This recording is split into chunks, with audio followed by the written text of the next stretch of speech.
Bonjour, voici la première des 4 séances consacrées aux routes du chamois. Elle porte sur le début de journée, au lever du jour, alors que la neige tombe. La neige et le manque de clarté rendent difficile la mise au point et réduisent la netteté des photos.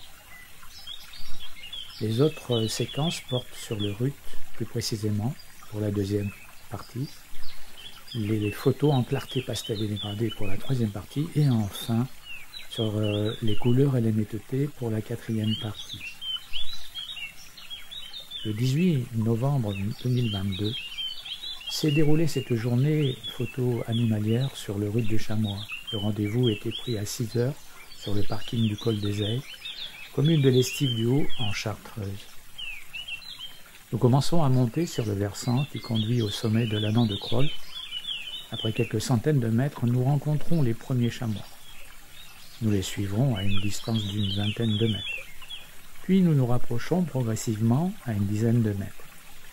Ils ne sont pas trop sauvages, bien moins que les chamois du Vercors. Les flocons de neige habillent les photos et les animaux, apportant un décor hivernal.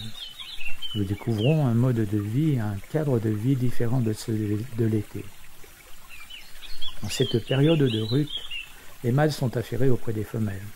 Comme pour les cerfs, ils se dépensent beaucoup et sont beaucoup plus fatigués que d'habitude. Par contre, ils ne se battent pas. Contrairement aux cerfs, le belligérant est simplement chassé par un assaut sans combat. Nous suivons le groupe, constitué d'environ 15 à 20 éléments, dans son évolution sur le haut du versant conduisant au sommet de l'Anan de Crolles. À 2 ou 3 reprises, un mâle quitte le groupe et va faire un tour. Puis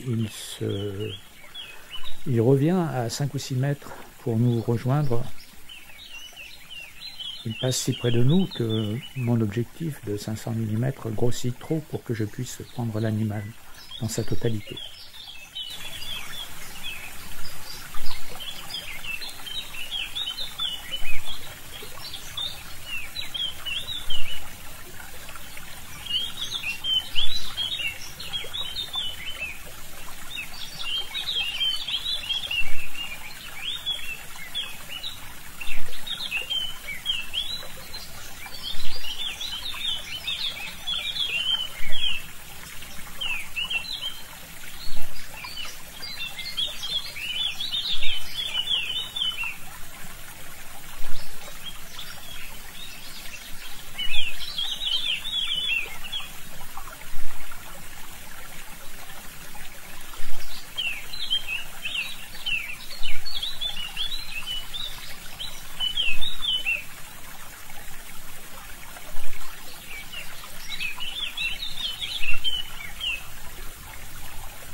Ainsi s'achève cette première partie sur les chamois sous les chutes de neige.